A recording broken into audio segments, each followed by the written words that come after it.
El principio del camino, donde no sabes lo que te espera. Viento y libertad te impulsan a andar. Esto no es una travesía, son historias, y no se trata de estructuras, sino de locura y rebeldía. En este segundo capítulo de la historia del camino, estaremos hablando con Omar Holtz, quien nos cuenta la reacción artística ante el neoliberalismo. Durante la entrevista se hablará de esta edición o este año, en referencia al 2019. En abril de ese año se realizó esta charla. A pesar del destiempo en la publicación, el contenido sigue vigente y no deja de ser una parte de la identidad del Tata Pirirí. A pesar de las adversidades de las crisis, la magia, el chisporroteo, los abrazos, los tambores dieron paso en un nuevo camino hacia el dorado. Me encuentro acá con Omar Holtz en la ciudad del Dorado. Él es uno del creador, fundador, uno de los primeros en iniciar el Festival Latinoamericano de Títeres Tata Pirirí. Muchas gracias por tu tiempo y disculpa por los destiempos que tuvimos, pero bienvenido a lo que es la historia del camino. Dale, ¿qué tal? Buenos días, ¿cómo estás? ¿Cómo están? Sí, creo que eso de tiempo tiene que ver por ahí con el tiempo del doradense, ¿no? Que uno anda más con los tiempos de la naturaleza también. Hace el Tata Pirirí, a ver, lo comenzamos en el año 97, o sea, y en realidad está la 21ª edición porque hubo un par de años que no se hizo, entonces no va en correlación con la cantidad, con los años que hace que comenzó, pero eh, es más, una fecha muy cercana a esta, un 7 de abril del año 97 fue que comenzó la primera jornada del Tata Pirirí. Hoy es 7 de abril. Hoy es 7 de abril, mirá vos, claro, exactamente. Así Justo. que hace esos años, 22 años realmente, 23, que comenzaba el primer chisporroteo. ¿Y cómo cómo se dio que se hizo un festival? ¿Cómo fue el proceso? Y bueno, por ahí yo venía participando y organizando algunos festivales en otros lugares, o sea, porque los caminos me habían llevado a vivir algunos años en Córdoba y, y ahí, bueno, el movimiento de titiriteres independientes es mucho más fuerte y sobre todo, bueno, por ser una provincia que está en el centro del país, digamos, ¿no? Pero bueno, aparte por su historia, ahí en la tierra de los Di Mauro, y confluyen eh, artistas de todo el país, ¿no? Entonces, eh, lo que ocurrió fue que estamos en pleno neoliberalismo, en los años 90, un estado desmantelado, no había apoyo para la actividad cultural realmente, y, y bueno, empezamos como a buscar formas de generar trabajo, generar funciones. Entonces comenzamos con esto de armar festivales entre varios grupos, nos juntábamos 5 o 6 grupos, armábamos un festival, nos movían entre todos más grande, y por ahí con batucada, con fiesta callejera, o sea, buscando la forma de entusiasmar al público, contagiar la magia, ¿no? Entonces con música, con instrumentos, con muñecos, con energía, o sea, que aparte en esos momentos era muy particular porque había como un bajón, digamos, ¿no? A nivel social, porque, insisto, o sea, tiene mucho que ver con la realidad económica y con el sistema, digamos, ¿no? En sí que por ahí algo que caracteriza al neoliberalismo es el instalar la competencia y el exitismo a full en todo lo que se hace. Entonces eso termina generando angustia, ¿no? Porque son más los que tienen éxito, son unos poquitos, y los demás son todos, pasamos a ser todos fracasados, digamos, por decirte, por sintetizar. Entonces genera un, un estado de ánimo bastante para abajo. Y bueno, entonces era como en medio de todo esa realidad tan alienante, generar otra cosa, con colores, con magia, con ritmo, con vida, que realmente creo que la vida pasa más por ese lado, ¿no? Y bueno, eso encuentra una respuesta, y la verdad que los festivales eran un éxito, se llenaban la sala de público, entonces que por ahí haciendo cada uno por su lado en forma individual no sucedía, esto de la gestión grupal y colectiva. Entonces un poco la filosofía, te resumo, digamos, ¿no? La filosofía era, si cada uno de nosotros arma en su lugar un festival de títeres, porque había grupos de Salta, de Catamarca, de Buenos Aires, del sur, de Mendoza, entonces, si cada uno en su lugar arma un festival, tenemos laburo todo el año, o sea, termina uno, va el otro, después el otro, después el otro, o sea, y así un poco comenzamos cada uno a armar un festival en su lugar, con esas características. Igual cada festival tiene su propia impronta, sus propias características, según la idiosincrasia de cada lugar, ¿no? Y, y bueno, y el Tatá Pirirí cuando comenzó, eh, por ejemplo, eh, una de las cosas que hacíamos era hacer talleres previos y invitar inclusive a los docentes de las escuelas y demás a hacer muñecos para adornar el barrio o la zona o la parte de la ciudad que se les ocurra, pero que comience a haber títeres en esos días por toda la ciudad. Entonces vos iban, creo que en el banco no había, pero en casi todas hasta en las oficinas públicas entraba y había un muñeco construido por los chicos de alguna escuela o por algún taller previo o algo que anunciaba el festival. Entonces realmente era una invasión de títeres, ¿no? ¿Me podrías explicar el significado de lo que es el Tatá Pirirí? Tatá Pirirí en lengua guaraní es chisporroteo del fuego. Tatá fuego, Pirirí es justamente así, ese si a uno le da Pirirí es como cuando te corre todo como una corriente así por el cuerpo, tipo un escalofrío, ¿no? ¿Y cómo se enciende el chisporroteo? Tiene que ver mucho con los tambores, por ahí pensaría, pero sobre todo con juntarse y con la alegría, con la magia, con, con la frescura quizás de buscar la conexión, digamos, de plantear como la fantasía, otra realidad, otra, otra mirada del mundo que por ahí nos contagian los títeres, ¿no? Sucede que uno entra como en su dimensión, es muy raro porque hasta quienes desarrollamos o tenemos esta actividad hace muchos años igual no sucede, porque los títeres nos sacan un poco de esta realidad cotidiana. Hablando de realidad y hablando del contexto que vos también planteabas, ahora también estamos en un contexto de neoliberalismo latinoamericano. ¿Eso influye en la realidad del festival? Sí, de alguna forma nos ha hecho recordar, tal vez por eso me extiendo tanto en estos principios, porque estamos como recordando mucho por qué nació el festival y eso, como bien decías, en un contexto muy parecido, ¿no? Y hasta en un momento, porque el festival después, por supuesto, fue creciendo. eh, Algo muy lindo que ha sucedido es que la comunidad del Dorado lo hizo suyo, o sea, realmente hay un sentido de pertenencia y de esperar el festival y decir, bueno, ¿cuándo lo van a hacer? Pero como que ya no es nuestro, digamos, es de todo el Dorado, digamos, y bueno, nosotros tenemos el rol, digamos, de generarlo y de coordinarlo, pero la verdad que el, el apoyo, digamos, y la energía que le pone para tener toda la comunidad es lo que lo sostiene, ¿no?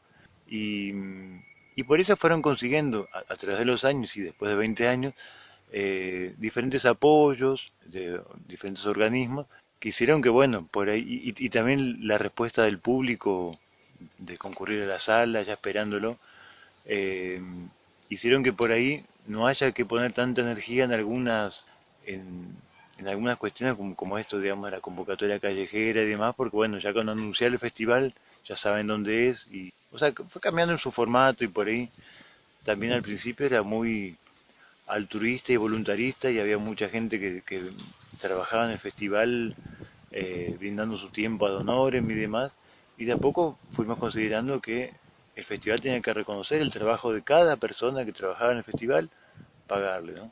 Entonces, bueno, es una responsabilidad muy grande que uno tiene cada año, que ya el presupuesto es mayor, lo cual nos parece bien, digamos, ¿no? Porque es justamente reconocer el trabajo del trabajador y trabajadora cultural, ¿no? Pero bueno, eso hizo también que este año digamos, che, lo hacemos, no lo hacemos porque no es pavada. Entonces, bueno, empezar a replantearnos, digamos, algunas cosas, algunas estrategias que utilizábamos los primeros años para que el festival sobreviva sin apoyo oficial, sin apoyo, o sea, justamente en forma totalmente independiente. Diría que tal vez ahora no es totalmente independiente porque un poco dependemos de los apoyos a los que nos hemos acostumbrado. Vos recién hablabas de los públicos. ¿Qué conexión tiene el festival o qué ves en los jóvenes y el festival? ¿Hay mucha relación? La verdad que sí, siempre hay un gran grupo, digamos, un colectivo de pibes, pibas jóvenes que están como apoyando el festival, participando en las actividades, ya sean previas o durante, y a predisposición, digamos, para colaborar y creo que tiene mucho que ver con que esos jóvenes fueron niños hace 20 años, digamos, o antes, digamos. Entonces vivieron el festival y bueno, ya entonces van creciendo y quieren sumarse. Eso es muy lindo, o sea, ¿no? Nos conmueve y nos hace reconocer los años que tenemos también, ¿no? Porque por ahí uno siempre se siente igual y par del, de lo otro y la otra y de repente, bueno, sí, yo cuando era chiquito ya venía a ver tu función. Sí, claro. Y ahí te das cuenta, entonces, también está bueno porque uno se siente la edad según el espíritu, digamos, y el entusiasmo que pone. Por ahí algo que tiene esta actividad es que nos conecta todo el tiempo con algo muy vivo, que es el contacto con el público y sobre todo con los niños, con la juventud y demás. Entonces te mantiene muy activo y siempre transformándonos internamente, ¿no? ¿Considerás que hubo algún hito dentro del festival, un antes y después, según algún suceso?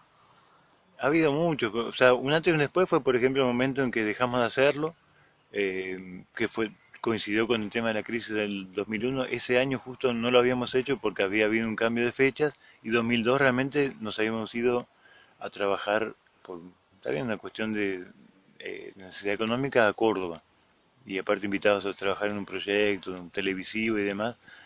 Pero finalmente nos volvimos la familia, digamos, y quien era en su momento mi compañero de grupo, Dani Duarte.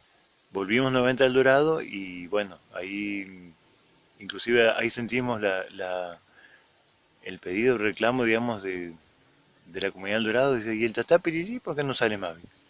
Y ahí se retomó, digamos, ¿no? Eh, y ahí también ese año siguiente comenzaron otros festivales de la provincia, un poco también contagiado por lo que sucedía en el Tata Piriri, y así nació el Crubica del Tata, nació el Tata Verá, y un poco le pusieron el nombre siempre del Tata como bueno, la ruta de festivales del fuego, del Tata, ¿no? Eh, El Tatat Pirirí también no solo se hace en El Dorado, sino que hay subsedes, ¿no? sí, hay subsedes en las localidades cercanas, Monte Carlo, Esperanza, depende cada año, digamos, ¿no? Pero por ahí Esperanza y Monte Carlo fueron siempre subsedes del festival. A veces se suma Colonia Banda, a veces Libertad.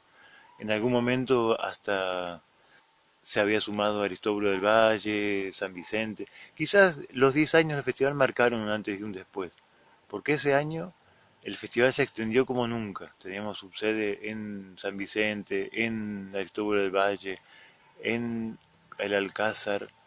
O sea, era impresionante el despliegue que tuvo.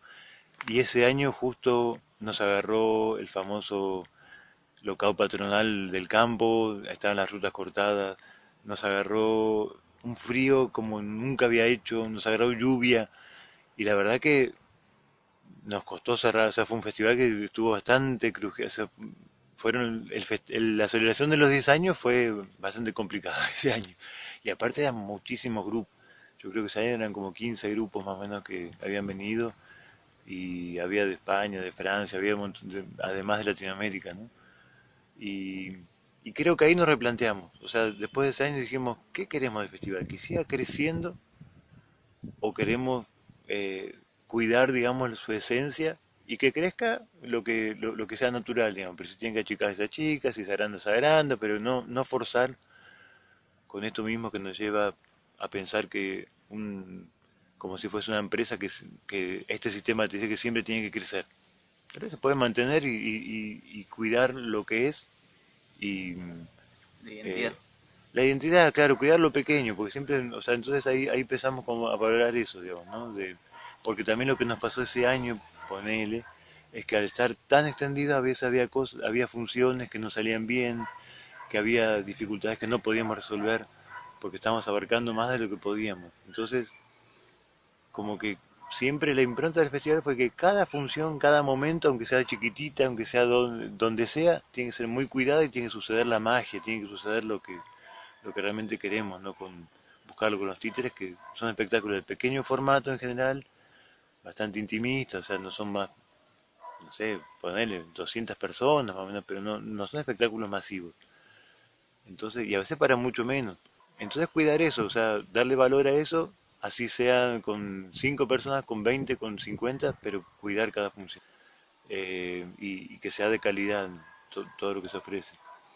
Entonces, Perdón que te corte. Las temáticas de las obras, ¿de qué tratan? depende de dónde vienen, para qué público va dirigida. En los títeres suele haber mucho de la cultura popular, suele haber mucho de leyendas, de cuentos, de historias, ¿no? Pero y en general se interpela siempre mucho a la sociedad, ¿no? De temas actuales, más allá de la historia que se narra en el hilo principal, siempre hay un montón de historias transversales que se meten en las obras y que tienen que ver siempre con la realidad actual, digamos, ¿no?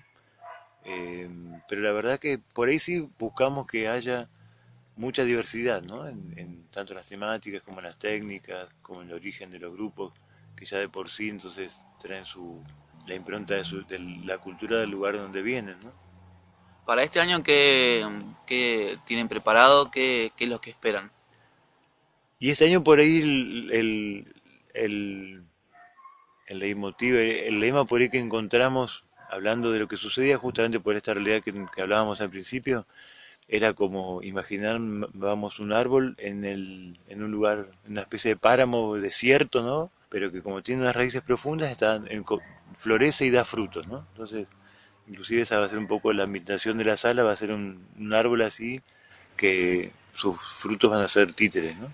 Esta es la historia del camino. Me gustaría reflejar la dicotomía que plantea Omar dentro del funcionamiento o crecimiento de un proyecto. Virar hacia una empresa o saltar el cerco del individualismo para dar camino a una identidad integradora acorde a los tiempos de la naturaleza. Todo llega a su fin, pero cuando termina el camino comienza una nueva historia. Gracias por acompañarnos. A la brevedad estaremos de nuevo con ustedes.